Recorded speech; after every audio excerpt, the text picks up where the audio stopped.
Social media is a very powerful tool, but we're here because every parent I know, and I think every parent in America, is terrified about the garbage that is directed at our kids. I have 2 teenagers at home, and the phones they have are portals to predators, to viciousness, to bullying, to self-harm. And each of your companies could do a lot more to prevent it. Mr. Zuckerberg, in June of 2023, the Wall Street Journal reported that Instagram's recommendation systems were actively connecting pedophiles to accounts that were advertising the sale of child sexual abuse material. In many cases, those accounts appeared to be run by underage children themselves, often using code words and emojis to advertise illicit material. In other cases, the accounts included indicia that the victim was being sex trafficked. Now, I know that Instagram has a team that works to prevent the abuse and exploitation of children online. But what was particularly concerning about the Wall Street Journal expose was the degree to which Instagram's own algorithm was promoting the discoverability of victims for pedophiles seeking child abuse material. In other words, this material wasn't just living on the dark corners of Instagram. Instagram was helping pedophiles find it by promoting graphic hashtags, including hashtag pedwhore and hashtag preteen sex, to potential buyers.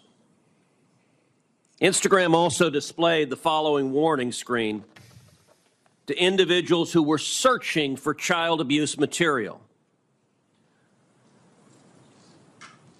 These results may contain images of child sexual abuse. And then you gave users 2 choices: get resources or see results anyway.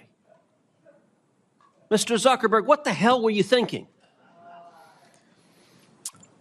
All right, Senator.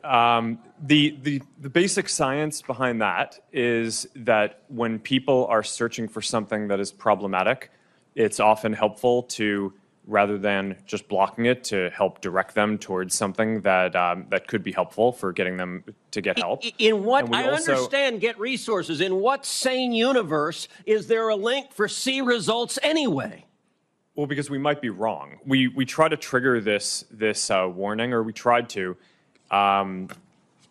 when we think that there's any chance that the results. Okay, you might be harmful. wrong. Let me ask you: how many times was this warning screen displayed?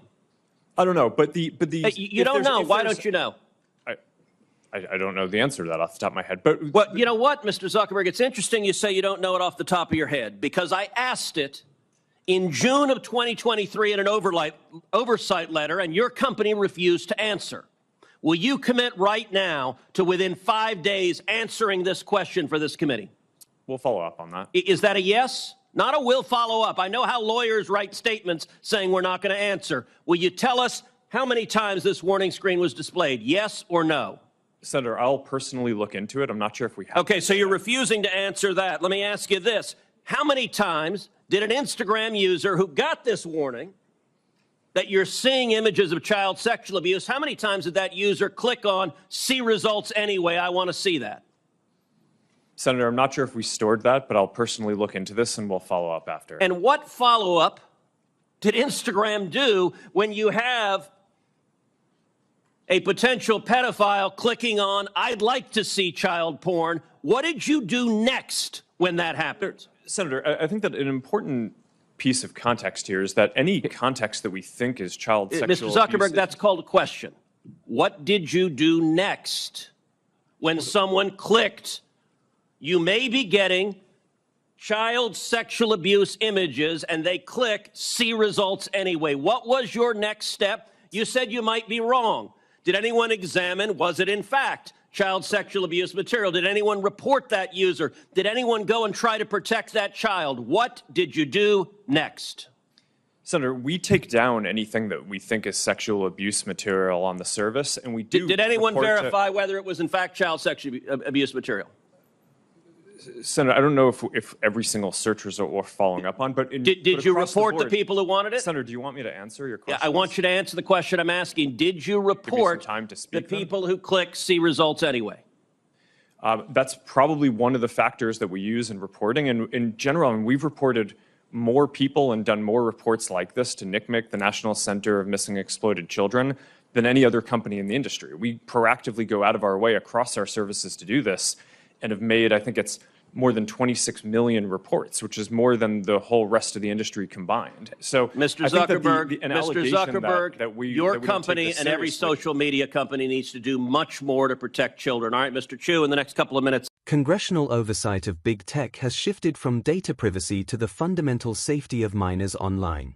On January 31, 2024, the Senate Judiciary Committee held a landmark hearing that forced a public reckoning for social media executives.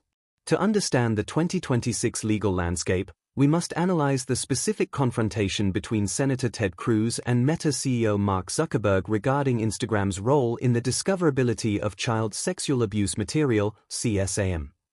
A central theme of this hearing was the algorithmic promotion of illicit content.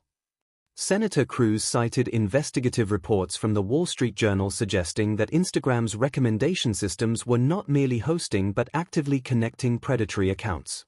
From an educational perspective, this illustrates the recommendation loop problem. When an algorithm is optimized for engagement, it can inadvertently surface graphic hashtags and facilitate connections between bad actors. For the viewer, the takeaway is the discovery crisis. The argument that platforms have a legal and moral obligation to ensure their own AI does not become a tool for child exploitation.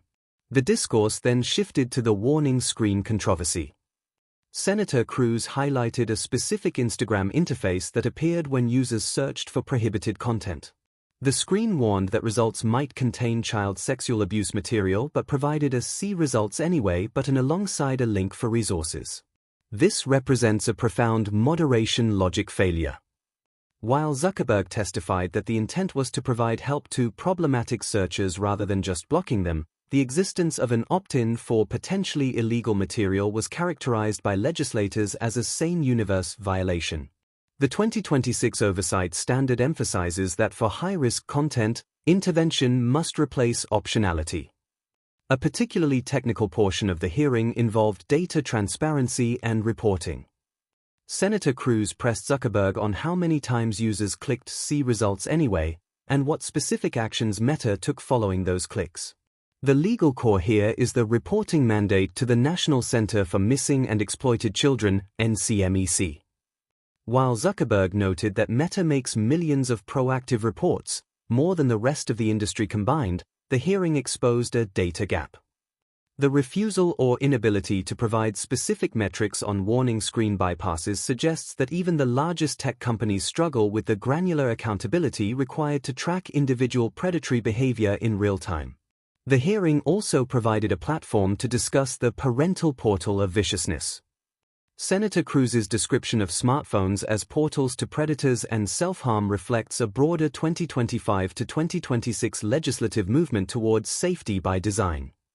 This involves moving away from reactive moderation, taking down content after it's posted, and toward proactive friction, where platforms are legally liable for the discoverability of harms. The exchange highlighted that science and context are no longer accepted as excuses for interfaces that allow even a marginal chance of accessing CSAM. In summary, the January 2024 Senate Judiciary hearing reveals a society grappling with the ethics of automation. Whether it is debating the logic of a warning screen or the millions of reports sent to NCMEC, every exchange is a lesson in how platform responsibility is being redefined. These are not merely partisan talking points, they are foundational questions about the digital infrastructure of childhood in the 21st century. By understanding the link between algorithmic discovery, reporting protocols, and interface design, viewers gain a clearer view of the legal standards that will define social media for the next generation.